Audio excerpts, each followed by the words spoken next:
Vamos a empezar esta plática el día de hoy enviando desde Colombia un cariñoso y afectuoso saludo a México y en especial a todos mis colegas mexicanos. Soy médico egresado de la Universidad Javeriana en Colombia, con posgrado en pediatría y medicina interna pediátrica avalado por la UNAM. Tengo el certificado 2501 dado por el Consejo Mexicano de Certificación en Pediatría. Tengo que declarar que soy colombiano de nacimiento y orgullosamente mexicano de corazón. He sido director médico de multinacionales, farmacéuticas y nacionales. También he sido speaker en aspectos nutricionales y no nutricionales para varias compañías farmacéuticas, tanto en Colombia como en el exterior. Esta conferencia no está financiada por ningún laboratorio farmacéutico. Soy el único responsable de su contenido, por lo tanto, no tengo conflicto de intereses. Iniciando nuestro tema, hablemos de las estrategias en salud. El creciente conocimiento de la posible acción del microbioma intestinal en la salud y en la enfermedad ha permitido el interés en el desarrollo de estrategias orientadas a la manipulación de la colonización bacteriana, como son los probióticos. En una versión persa del Antiguo Testamento, en el Génesis ya se hablaba de la longevidad de Abraham, que era debida al consumo de leche agria. Elie Mednikov fue el primero que utilizó los microbios buenos de forma oral y deliberada para producir un beneficio. Pensaba que el envejecimiento se debía a la putrefacción del intestino y eso lo hizo merecedor del Premio Nobel de Medicina. Esto ocurrió en 1907, pero si miramos esta breve historia vemos que Parker, 70 años después, fue el primero en usar el término probióticos y 15 años después Fuller definió los probióticos. El sistema inmune de los mamíferos parece estar diseñado para controlar los microorganismos. De hecho, es que el sistema inmune está controlado por los microorganismos. Hoy en día se habla de un nuevo paradigma. El cuerpo humano saludable vive en relación simbiótica con los microorganismos y nosotros tenemos en nuestro cuerpo 1,5 kilos de bacterias benéficas que nos ayudan a digerir nuestra comida, crear nutrientes, etc. Por eso este paradigma dice que sin bacterias benéficas estamos muertos. Una diferenciación simple, podemos hablar de prebiótico, probiótico, simbiótico, que es la combinación de ambos, antibiótico, y hoy en día, en este estudio se determinó que hay un nuevo término que se llama posbiótico, que es este microbioma que ya ha dejado de vida, pero su función y sus actividades probióticas permanecen en el tiempo. Por lo tanto, podemos hablar de posbióticos y últimamente, en los últimos 2 años, se habla de paraprobiótico. Definamos probiótico. Viene del vocablo griego que significa vida. Por lo tanto, pro es para la vida. La Organización Mundial de la Salud lo definió perfectamente y se utiliza en todos los textos y es la definición original y aceptada. Probióticos son microorganismos vivos que cuando son administrados en cantidades suficientes confieren un beneficio para la salud del huésped. Hablemos del desarrollo del microbioma anaerobio. Inmediatamente nace el bebé, adquiere rápidamente una alta concentración de bifidobacterias, aumenta rápidamente los anaerobios, especialmente los bacteroides y Clostridium, un incremento no tan rápido y un descenso de los anaerobios facultativos, en especial los coliformes. Esto es, en el transcurso del tiempo, cómo vamos adquiriendo el microbioma anaerobio, y hay factores que influyen en su desarrollo, como son la genética y el modo de parto, como lo vamos a ver más adelante. Este microbioma, este es el mapa de nuestro microbioma, y hay 4 divisiones importantes. ¿Cuál división nos interesa? Las actinobacterias. Y del grupo de Firmicutes, que es el grupo mayoritario de este microbioma, ¿cuál nos interesa? Los lactobacilos. En el establecimiento de la microbiota intestinal, vemos cómo desde el útero ya sabemos que hay microbioma, y de acuerdo al ambiente de la piel genital y del modo de parto vamos a tener una diferenciación en este microbioma.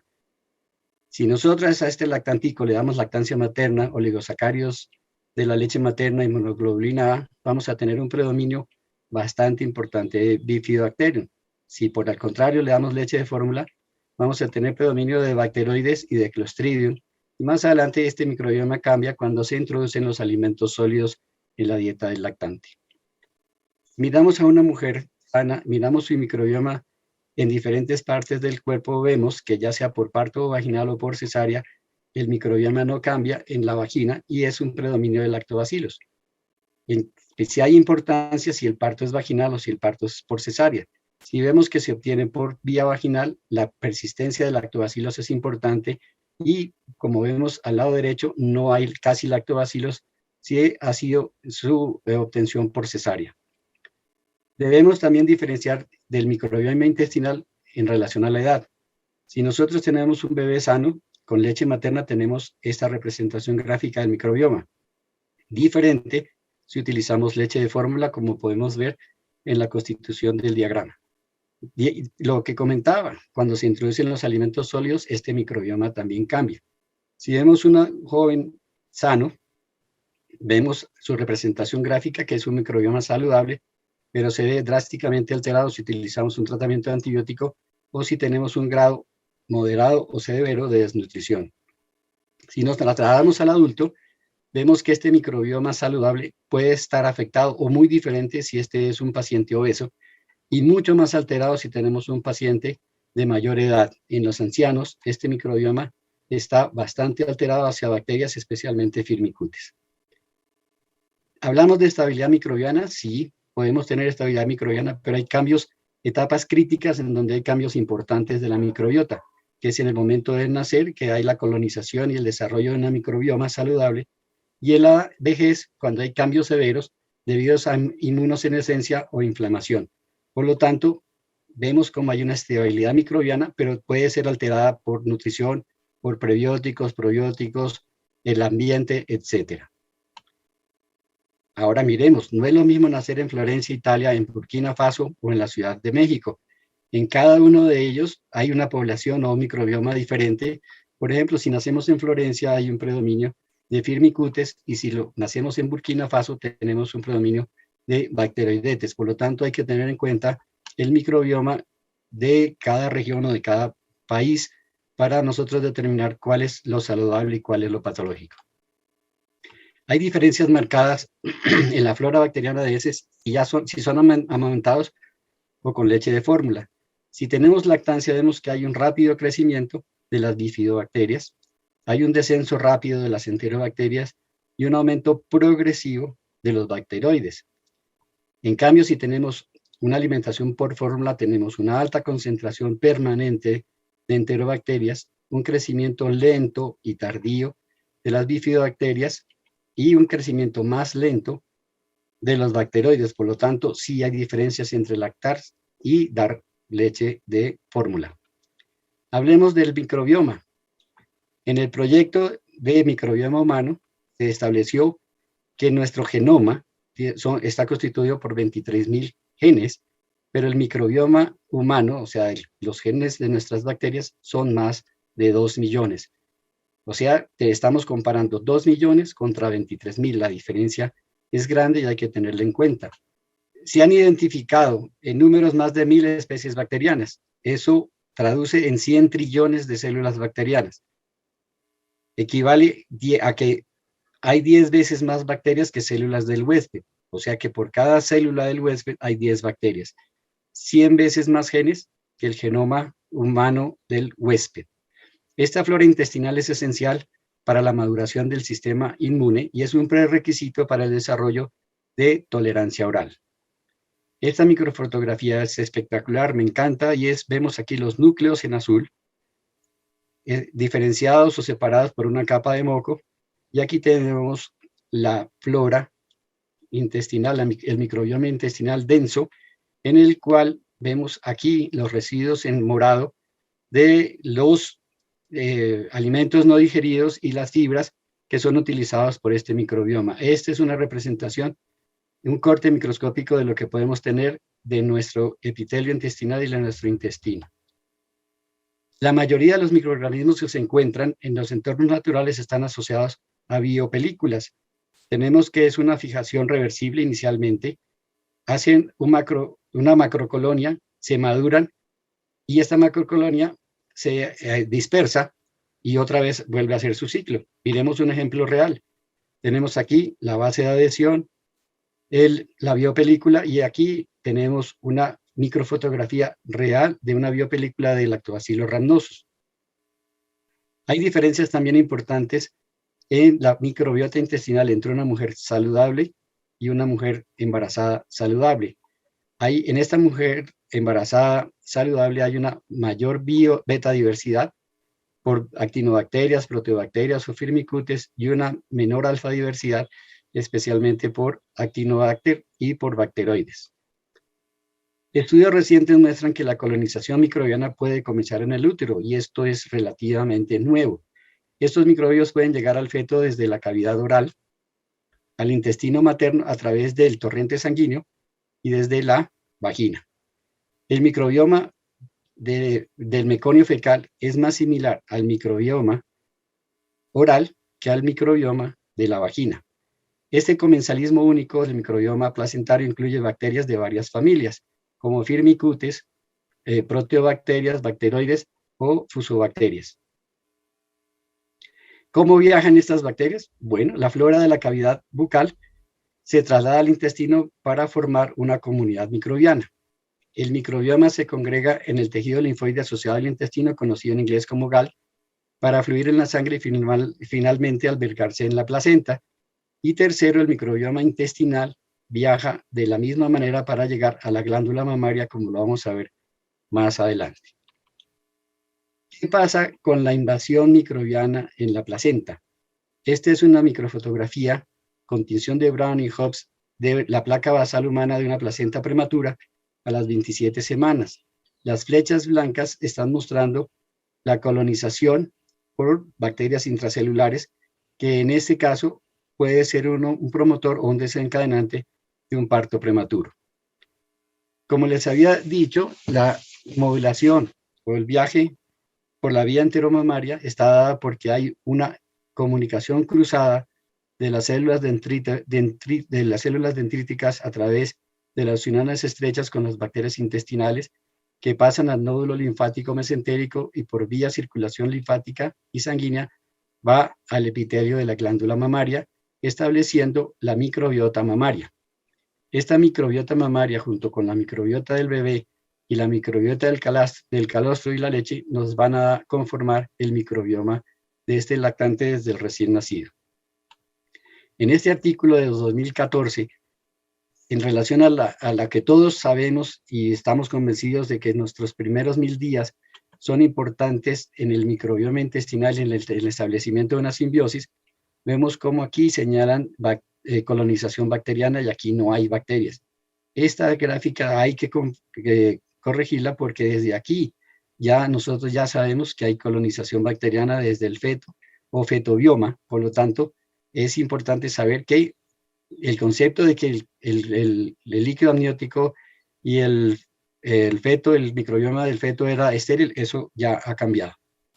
¿Qué factores influyen al nacer el canal vaginal y el periné? Ya la dieta, ya sea leche materna o leche de fórmula, el ambiente de la mamá, los hermanos, la casa, quienes los visitan, etc. Hablamos de los mecanismos de protección de los probióticos. Hay seis mecanismos de protección.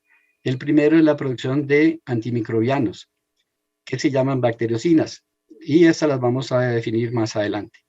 El segundo mecanismo son efectos de señalización y destrucción de los receptores. Y aquí interrumpo la señalización o el sitio del receptor, no va a haber adherencia bacteriana. Por exclusión competitiva, algunos probióticos tapizan el epitelio intestinal y no permiten que esta bacteria se adhiera a este epitelio. Otros probióticos producen ácido o modifican la cantidad de surfactante, por lo tanto, las bacterias no pueden colonizar este epitelio intestinal. La función de barrera es muy importante. Los probióticos mantienen la integridad de las uniones estrechas y permiten que toxinas y otros compuestos de las bacterias no ingresen al epitelio intestinal y ahí al torrente circulatorio. Y bien importante, y de que lo que mucho hoy en día se habla es de inmunomodulación por medio de la producción de inmunoglobulina A, defensinas, lisocinas y lipopolisacáridos. Traducido a palabras, ya vimos los mecanismos, por ejemplo, la interferencia con los patógenos puede ser por la producción de ácidos grasos poliinsaturados en protección o adhesión, que no permite que se adhieran, en la mejoría de la función de barrera por la producción de inmunoglobulina A, en inmunomodulación, por una respuesta de células T regulatorias, y en la producción de neurotransmisores como GABA, triptofano, serotonina, en las cuales van a actuar en el eje intestino-cerebro, que es el de los últimos conceptos que hablamos de la interacción entre el intestino, el cerebro y el cerebro-intestino. ¿Cómo lo podemos atribuir estos efectos a los probióticos de otra forma? Bueno, a nivel de cepa, hay efectos neurológicos, inmunomodulatorios, endocrinológicos, a nivel de especie, síntesis de vitaminas, refuerzo de la barrera intestinal, producción de actividades enzimáticas y, en general, para todos los probióticos, colonización, producción de ácidos grasos poliinsaturados, regulación del tránsito intestinal, etc. En este artículo de la Asociación Científica Internacional de Probióticos y Prebióticos de 2017, se habla de los efectos basados en evidencia. ¿Cuáles? Diarrea infecciosa, diarrea asociada a antibiótico, enfermedad inflamatoria intestinal, síndrome intestino irritable, infección por Helicobacter pylori e intolerancia a la lactosa. ¿Cuáles son los dos que nos interesan? Las bifidobacterias y los lactobacilos. Constituye la mayoría del microbioma de los lactantes amamantados. Vemos cómo hay bifidobacterium lactis, infantis, brevis, etc. Y lactobacilos, por ejemplo, reuteri, rhamnosus o acidófilos, que son los constituyentes de estos lactantitos amamantados. De acuerdo a la composición, hay funciones en la flora intestinal, hay efectos patógenos y hay efectos promotores de salud. Si nosotros estamos colonizados por Pseudomonas, Proteus, Estafilococo, Clostridia, vemos que hay efectos patógenos, diarrea, constipación, infecciones, encefalopatía, etc. Si hablamos de Enterococo, coli, Streptococo, bacteroides, dependiendo de su número y de la cantidad de colonización, podemos tener efectos patógenos o funciones promotoras de salud.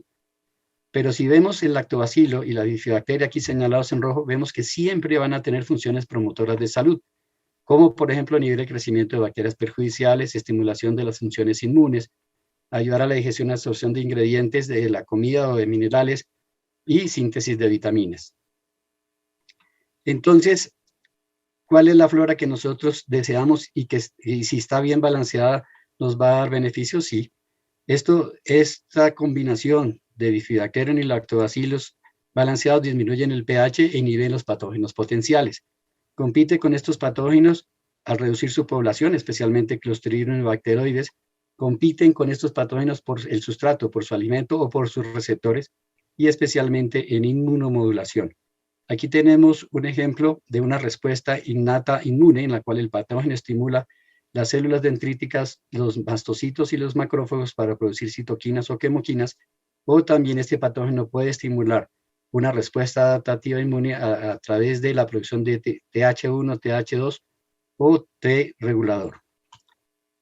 Así hacemos un concepto pequeño de las bifidobacterias, de su acción. Se encuentran normalmente en el intestino humano y aparecen a los pocos días del nacimiento.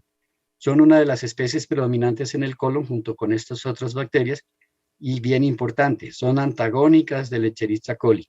También es importante porque producen beta-galactosidasa o lactasa, que es la enzima encargada de desdoblar la lactosa en galactosa y glucosa.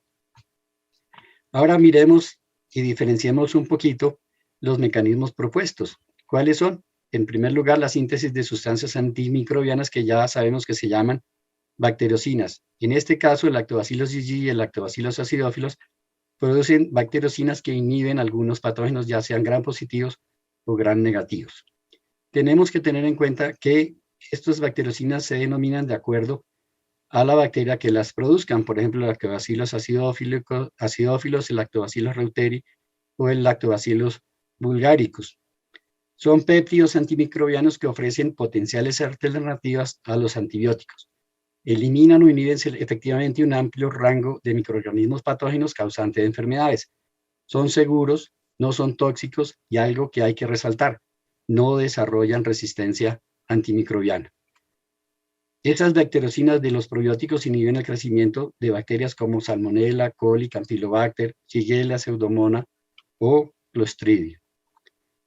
Otros mecanismos propuestos está la competencia por nutrientes que requieren los patógenos para crecer. Si no tengo nutrientes, pues no crezco. Inhibición competitiva a la adhesión. Si no me puedo adherir, no puedo crecer. Modifico las toxinas o sus receptores. Altero la composición de la toxina o cambio el receptor para que no se puedan adherir.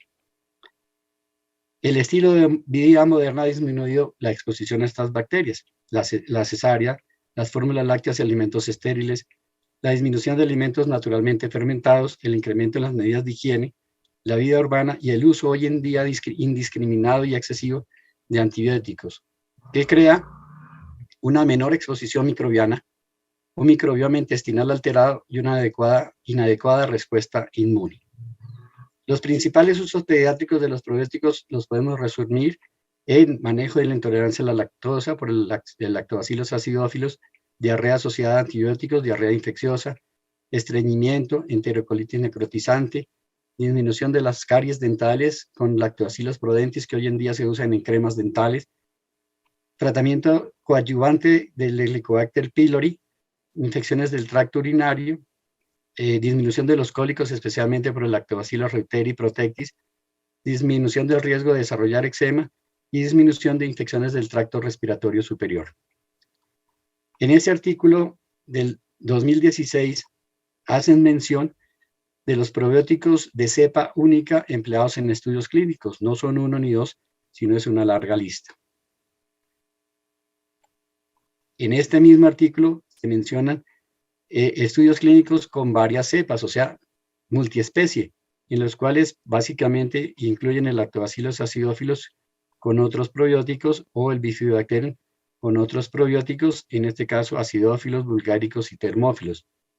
También tenemos estudios multiespecie como el BSL3, en el cual incluyen 4 cepas de lactobacillus y 3 cepas de bifidobacterias. El TREI son 5 probióticos y Ecologic 641 son 4 lactobacillus y 2 bifidobacterias. Por lo tanto, hay muchos estudios en los cuales están siendo investigados monoespecies y multiespecies para determinar cuáles son efectivos y qué mecanismos están involucrados en su acción terapéutica.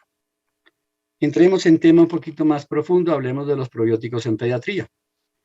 Aquí hay un resumen de las 3 principales acciones terapéuticas de los probióticos en pediatría.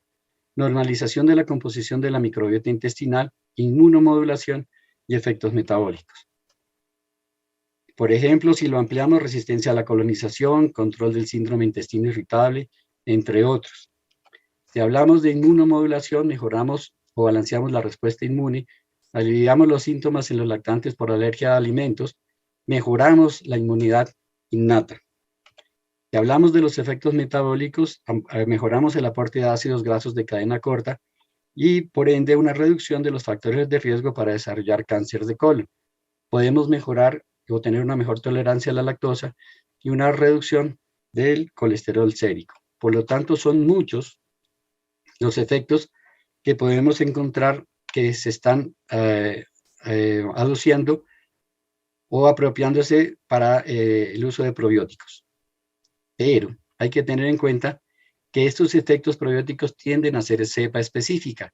El beneficio atribuido a una cepa no necesariamente es atribuible a la otra cepa, incluso si son de la misma especie. Por lo tanto, es viable y por eso tiene razón de ser que hayan estudios monocepa o hayan estudios multicepa en los cuales tengamos que reunir los diferentes mecanismos de acción o los diferentes efectos terapéuticos para que tengamos la razón para fabricar o producir probióticos mono o multiespecies. En resumen, ningún probiótico activa los 6 mecanismos protectores. Por lo tanto, debemos saber y estudiar a conciencia qué probiótico o qué probióticos vamos a usar para cuál o cuáles entidades patológicas. Si hablamos de la microbiota y la lactancia materna, la microbiota intestinal adquirida durante el periodo postnatal temprano es uno de los factores esenciales en el desarrollo ¿de qué? De un apropiado sistema inmune en términos de regulación inmune y mantenimiento de la tolerancia a los antígenos ambientales y a los autoantígenos. Cada vez hay más pruebas de que este microbioma gastrointestinal es un importante regulador del sistema inmune y por eso ya hablamos en casi todos o una gran cantidad de estudios de probióticos sobre el efecto inmunitario o la mejoría del sistema inmune con el uso de probióticos, no solo en el intestino, sino también en otros órganos. La manipulación entonces de esta microbiota intestinal durante la infancia ofrece un enfoque atractivo para el manejo de las enfermedades alérgicas. Este microbioma intestinal desempeña una función importante, como lo dije antes, en la regulación del sistema inmune. Si nosotros comparamos esta microbiota entre lactantes saludables y lactantes alérgicos, se demostró que estos lactantitos alérgicos tienen menos lactobacilos, menos bifidobacterias y tienen más clostridios y bacterias coliformes. Por lo tanto, es claro que las bacterias probióticas pueden reducir o minimizar una respuesta alérgica mediada por IgE. Estos probióticos están involucrados en el restablecimiento de la tolerancia oral a alergenos de los alimentos, incluso después de que algunos de ellos tengan una sensibilidad inicial. Al administrar el probiótico, esta sensibilidad puede revertirse. Ahora miremos la inmunología en las mucosas y los probióticos, y lo vamos a asociar con las células dendríticas. Si vemos este grupo de bacterias, va a haber una estimulación con las células dendríticas a CTH1. Si nosotros vemos este grupo de bacterias, en especial el Lactobacillus reuteri o el Longum, vemos cómo va a haber una estimulación hacia TH2. Y en este tercer caso, Rhamnosus o Bifidobacterium bifidum, la activación con las células dendríticas va a ser hacia TH17. Los factores que influyen en la colonización bacteriana intestinal anormal, ahora sí en recién nacidos prematuros, vemos cómo el uso frecuente de terapia antibiótica, el ambiente hospitalario, el parto casi por completo por cesárea, la no lactancia materna hace que haya una disminución de las bacterias comensales normales y un aumento de las patógenas, lo que predispone a una enterocolitis necrotizante. Esta flora alterada, muy alterada, en cuidados intensivos de los bebés prematuros está constituida por menos de 20 especies, especialmente por anaerobios como Staphylococcus coagulasa negativa, Staphylococcus aureus, Klebsiella, Enterococcus, etc., y por bacterias anaerobias predominantemente Clostridium. Intervenir administrando un probiótico que apunte a una modificación positiva en la flora intestinal puede constituir un método efectivo para prevenir el inicio de esto que vemos en estas radiografías, una enterocolitis necrotizante. Entonces, la administración enteral con microbios vivos, o sea, probióticos, puede proveer beneficios a los prematuros y ayudan a prevenir enfermedades tales como sepsis y, como lo dijimos, la enterocolitis necrotizante. En otro tema, la doctora Flavia Indrio ha hecho unos estudios pilotos administrando Lactobacillus reuteri por 28 días a prematuros en tolerancia alimenticia, hábitos intestinales y motilidad gastrointestinal. Es un artículo bien interesante. ¿Y por qué? Porque el Lactobacillus reuteri en prematuros, vemos cómo si analizamos la infección, del 25 al 40% de estos prematuritos se nos infectan. Y tenemos hasta un 30% una relativamente alta mortalidad. Por lo tanto, el administrar el Lactobacillus reuteri puede ser una opción terapéutica viable. La doctora Flavia Indrio también hizo estudios junto con el doctor Francesco Savino sobre motilidad gastrointestinal en cólico y en regurgitación. ¿A qué conclusión llegaron? Que el Lactobacillus reuteri acelera el vaciamiento gástrico y mejora la regurgitación en lactantes.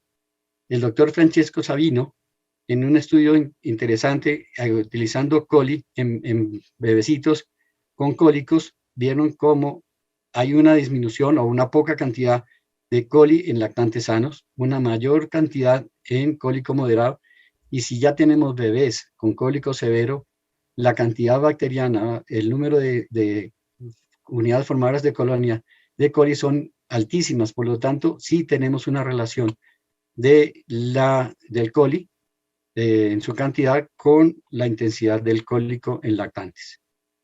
El profesor John Bienstock conceptuó que los probióticos pueden modular el dolor abdominal. La composición de la flora intestinal puede influir en la patogénesis de este cólico. Un inadecuado balance de lactobacilos en estos lactantes con cólico puede promover la presentación.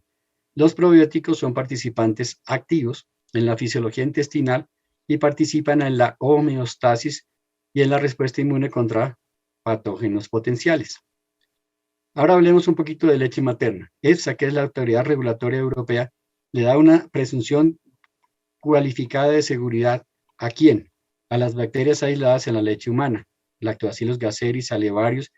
Miremos el Lactobacillus reuteri, que es residente normal y constituyente de la flora de la leche materna, el Lactobacillus fermentum y el Bifidobacterium brevis. ¿Qué significa esto? Que la glándula mamaria tiene su propia microbiota durante la última etapa del embarazo y la lactancia. En 1990, en la provincia de Huancayo, en Perú, en un estudio patrocinado por la Universidad de La Molina, con muestras de calostro de leche materna, se aislaron muchos lactobacilos. Uno de ellos fue el Lactobacillus reuteri, inicialmente llamado ATCC 55730 y después DSM 17938, que más adelante les voy a explicar esta diferencia. El profesor Gerard Reuter fue quien manipuló el Lactobacillus fermentum biotipo 2, que así era que se llamaba, lo identificó y lo reconoció como de ser de su propia especie, y en honor a él se le denominó Lactobacillus reuteri. Este Lactobacillus reuteri es una bacteria gram positiva que pertenece a la familia de las bacterias acidolácticas. Es una especie enterofermentativa que normalmente reside en el tracto gastrointestinal de los seres humanos. Y aquí vemos una diferenciación importante. Al principio se llamaba ATCC porque estaba el biodepositorio, era el American Type Culture Collection, pero se descubrió que tenía dos plásmidos que transmitían resistencia antimicrobiana. Por lo tanto, se le cambió, se le hizo elección de estos dos plásmidos y se incluyó en otro biodepositorio y se le denominó DSM 17938. Lo importante es que los dos estudios son comparables, comparten su perfil de seguridad y sus acciones terapéuticas. Por lo tanto, si analizamos estudios viejos con esta cepa o con la nueva que es esta, son totalmente válidos ambos. Todos los estudios, ustedes los pueden ver, que están hechos con 5 gotas durante 28 días para poder tener parámetros de comparación.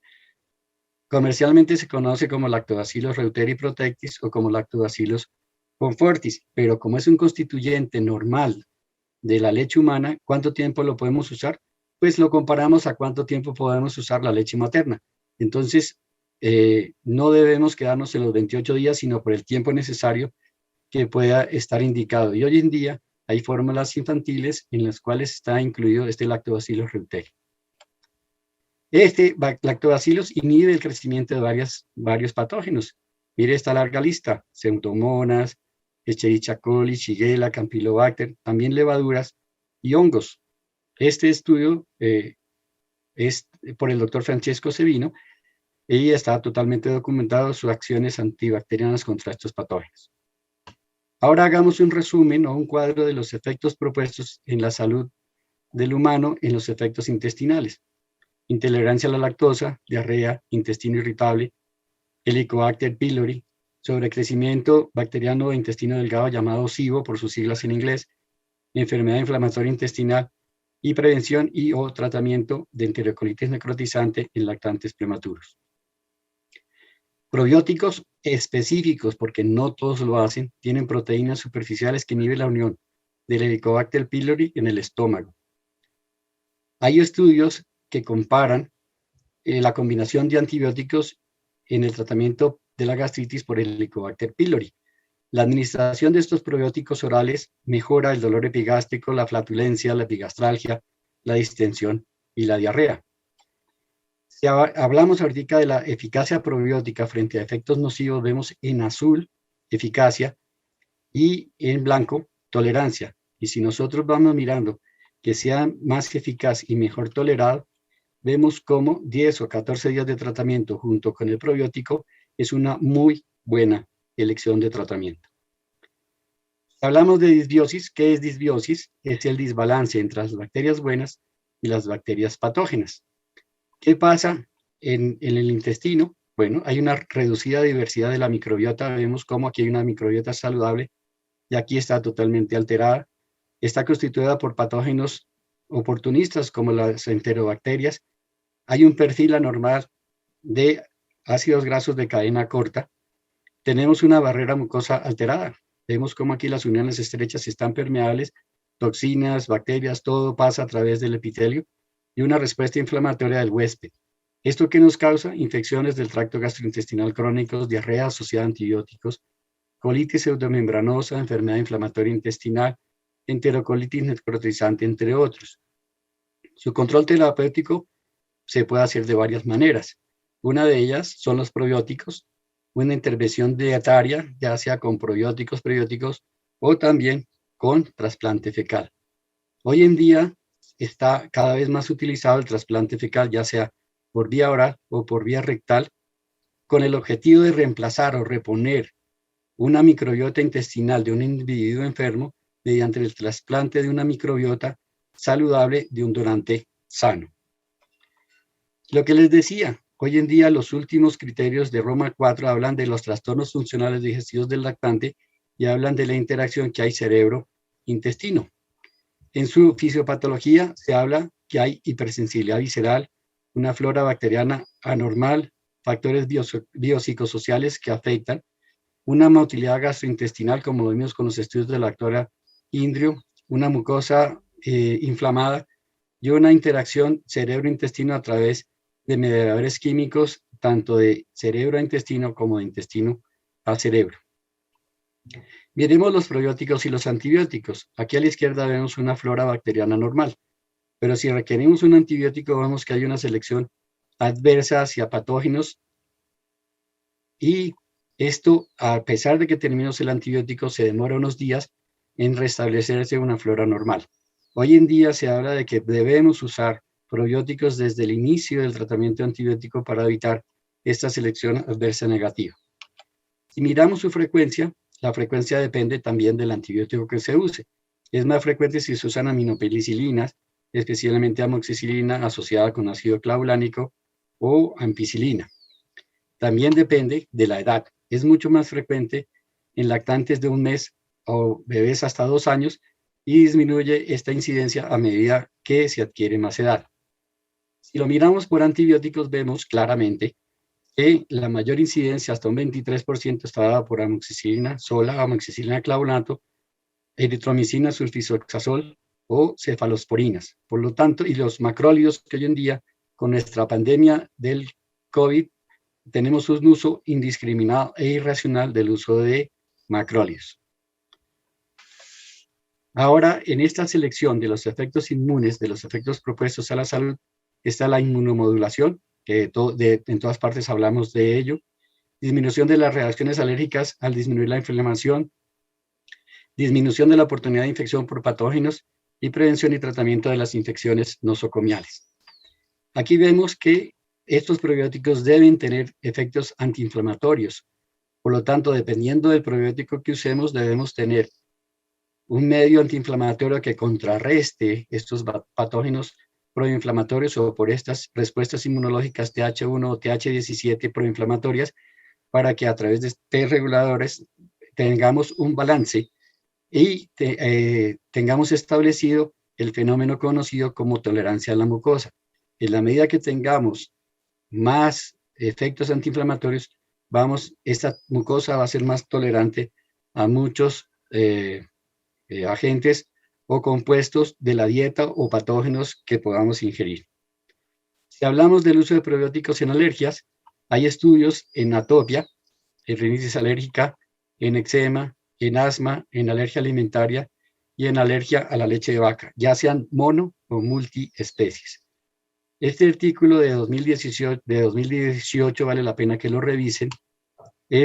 Habla del uso de probióticos como tratamiento para alergias alimenticias en pacientes pediátricos. Es un metaanálisis muy completo, vale la pena que lo lean y que lo revisen, y es casi para una sola plática este solo artículo. Hablamos de inflamación y cáncer, como habíamos hablado antes. Si tenemos una flora normal y tenemos una inflamación aguda, pero que la resolvemos, no tenemos problema. Pero si tenemos una microbioma patógena y un ambiente extraintestinal con inflamación sistémica no controlada a través de neutrófilos y macrófagos, vamos a causar una inflamación crónica y podemos tener el riesgo de desarrollar cáncer. Ha demostrado que probióticos influyen en todos los tipos de células y en las vías implicadas en las metástasis. Estos estudios recientes sobre la evaluación de los efectos de los probióticos en la invasión de las células cancerígenas y las metástasis han sido respaldados sus efectos benéficos tanto in vitro como in vivo, no solamente en vitro, sino ya in vivo.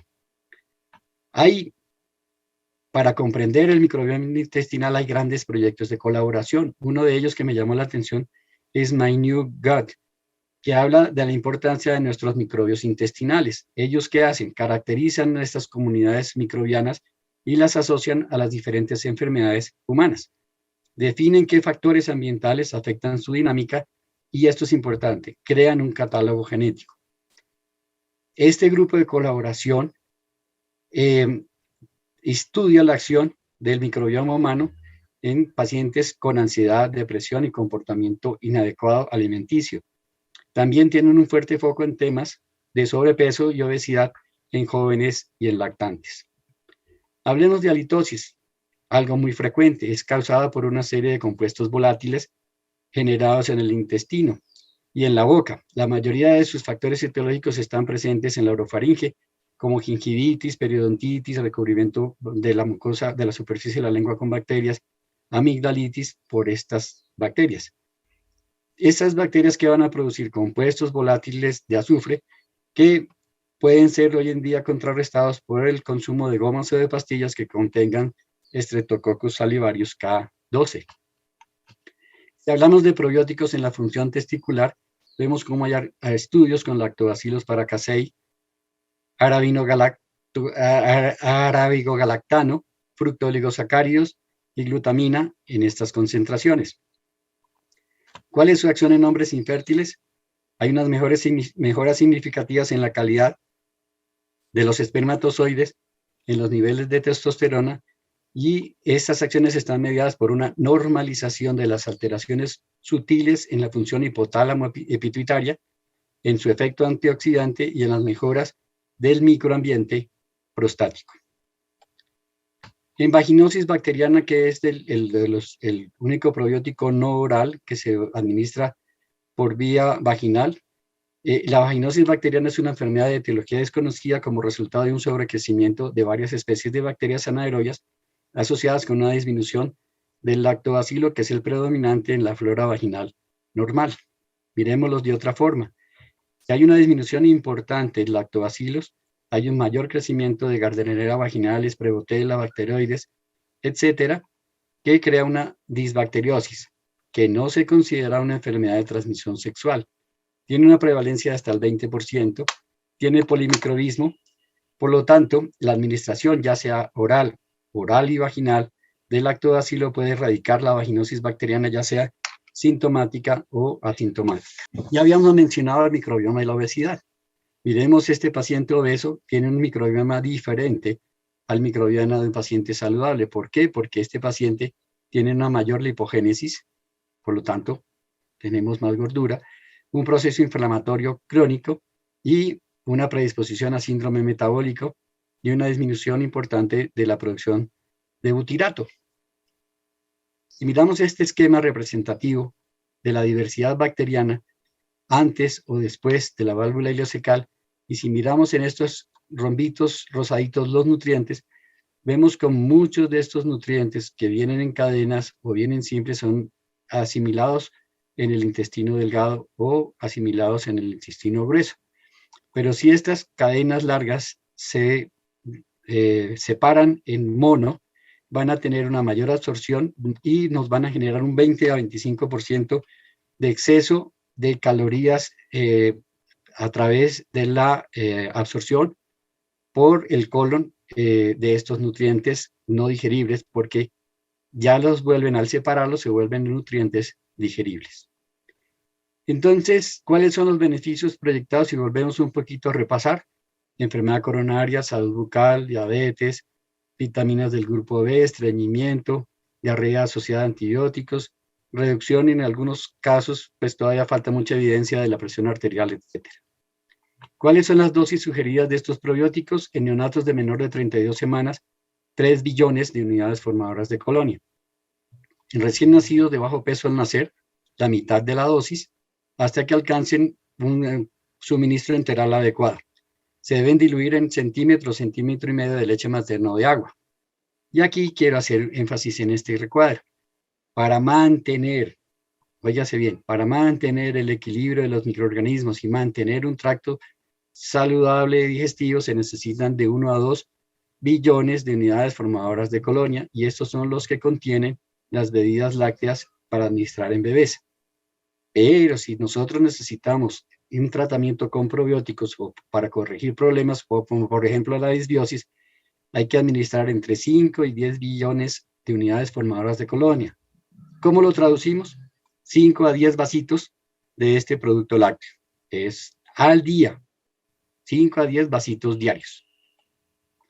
Hablemos del microbioma en el ambiente hospitalario.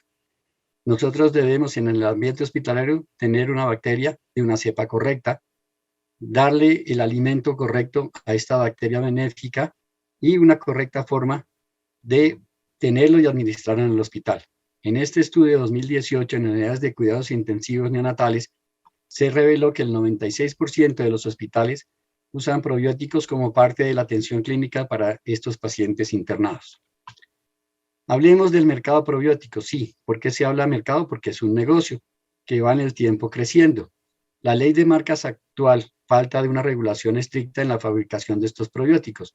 ¿Qué significado tiene? Que el propietario de una marca puede comercializar cualquier otra formulación bajo la misma marca, incluso si es significativamente diferente. Esta regulación actual de los probióticos es inadecuada y no protege ni al consumidor ni al médico, especialmente si este médico está indicando estos probióticos dirigidos al manejo dietético de enfermedades graves. Por eso se habla del paraguas probiótico. ¿Qué es el paraguas? Que aprovecha los resultados obtenidos con un probiótico específico y se los extiende a otros indiscriminadamente, que altera la especificidad del producto, la dosis, la duración de la ingesta y la combinación de cepas, y también los métodos utilizados para fabricar el producto con los que se obtuvieron los beneficios. Puede que uno lo tenga que fabricar de una forma y otro de otro, pero lo incluye dentro de este paraguas probiótico y extiende sus beneficios o sus usos o su dosis. Lo que les decía, hay diferentes biodepositorios.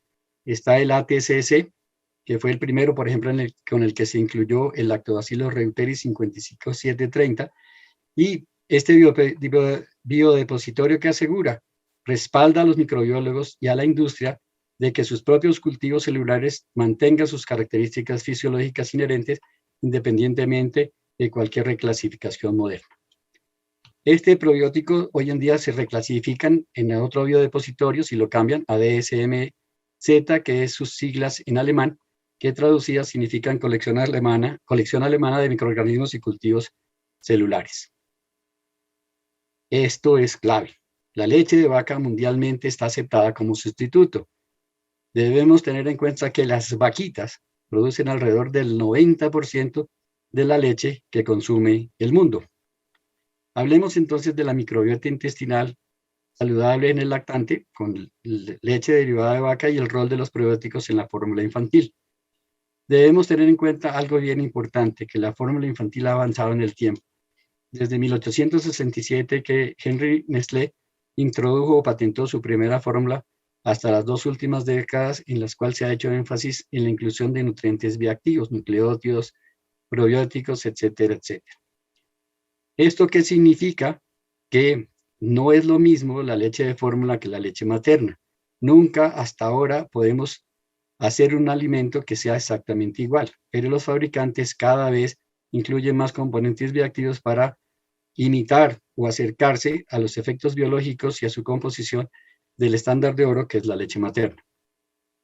Si miramos los componentes bioactivos de la leche materna, están constituidos por factores inmunes, hormonas, factores de crecimiento, lípidos y carbohidratos. Si miramos los componentes bioactivos de la leche de fórmula que hasta la fecha se han adicionado, vemos como entre los factores inmunes están los nucleótidos y los lípidos están los ácidos grasos poliinsaturados de cadena larga, DHA, ARA, colesterol, el MFGM que no le creo, después si tengo la oportunidad les doy una plática sobre eso, oligosacáridos, especialmente sí, los HMO, las mucinas y la lactosa. ¿Cuál es el efecto de estos probióticos en la digestibilidad e inmunidad de los bebés? Esto es un avance científico importante en estos bebés lactanticos que consumen estas fórmulas adicionadas con probióticos. Es una intervención efectiva, práctica y aceptable en la manipulación adecuada de la microbiota intestinal y en el refuerzo del sistema inmune. Los 2 primeros a 3 años de vida son el periodo más crítico en el que se puede intervenir para dar forma a un microbioma de la mejor manera posible y así optimizar el crecimiento y el desarrollo de nuestros bebés y de nuestros pacientes. ¿Cuáles son las cepas más comunes utilizadas comercialmente? Bueno, aquí están listadas: bifidobacterios varios, lactobacillus, acidófilos, reuteri, rhamnosus, etcétera. Y miremos algo que puede llamar la atención. Hemos hablado casi todo el tiempo de los bifidobacterium lactis y acidófilos, y en esta microfotografía vemos cómo su forma y sus características son parecidas, pero sus efectos terapéuticos son diferentes. En este reciente artículo de 2016 de actualización de probióticos, prebióticos y simbióticos en nutrición clínica, que vale la pena que lo lean o que lo revisen, dentro de sus cultivos activos de los probióticos vemos cómo están incluidas las fórmulas infantiles probióticas, los suplementos dietéticos probióticos y mezclas microbianas definidas. El doctor Iván van der Plas, en un metaanálisis también, estableció cuáles probióticos son importantes y adicionados a productos para uso humano. Tenemos bacterias ácido-lácticas, como habíamos hablado, el reuteri, o el lactobacillus rhamnosus, y entre las bifidobacterias el bifidobacterium longum, pero también podemos usar una gran cantidad de bacterias y levaduras como el Saccharomyces cerevisiae o el Saccharomyces boulardii. Hablando de riesgo, es raro y hay muy pocos casos documentados de sepsis por el uso de probióticos, pero se establecieron criterios mayores y menores para establecer el riesgo de sepsis. Entre ellos, entre los criterios mayores está la inmunodeficiencia severa, especialmente cuando hay un paciente desnutrido grave o con cáncer o neonatos muy prematuros. Los criterios menores son catéteres venosos centrales, barrera epitelial deteriorada, administración de probióticos por yeyunostomía, antibióticos de amplio espectro, probióticos con alta capacidad de adhesión a la mucosa, que primero se adhieren y después no deja adherir el probiótico sano, enfermedad valvular, etc. ¿A qué llego yo a la conclusión? De que debemos ser muy estrictos en leer cada uno de los componentes de las fórmulas infantiles que estemos formulando o indicando a nuestros bebés. ¿Las fórmulas lácteas y la lactancia materna tienen diferencias? Sí, se dice que establecen más lento una microbioma intestinal y tienen menores niveles de bifidobacterias. Pero si tenemos un menor número de bifidobacterias y hoy en día las estamos adicionando, estas diferencias de la lactancia materna con las fórmulas lácteas ha venido decreciendo. En conceptos, el siglo XX fueron antibióticos y corticoides. El siglo XXI vamos a hablar todo el siglo de probióticos e inmunidad, en una gran diversidad de patologías, en una gran variedad de mono o multiespecies y en una gran cantidad o diversidad de enfermedades del humano. Una pregunta, hablando de conceptos de probióticos. ¿Las bacterias orales pueden revertir, corregir, restablecer, restaurar el efecto de las alteraciones microbianas y afectar la salud del huésped? ¿Será que esta pregunta todavía es válida? ¿Puede ser benéfica la ingestión de las bacterias? Yo diría que sí. Hoy en día debemos ser conscientes, estudiar y ver cuál es nuestra mejor opción en determinada enfermedad o patología. Hablando un poquito de leche materna, la leche materna ha cambiado a través del tiempo por medio de una presión selectiva significativa y haya dado origen a la composición actual de la leche materna. Pero no olvidemos que una gota de leche materna contiene un superpoder secreto. Esto es su poder secreto y todos debemos estimular el uso lo más posible de lactancia materna. Y mi pregunta para todos mis queridos oyentes y colegas y pediatras, ¿siempre quisimos ser pediatras? Bueno, en mi caso, yo sí. Y aquí termina mi plática y darles unas inmensas gracias por estar hasta este momento conmigo. Espero ir muy pronto a mi segunda patria.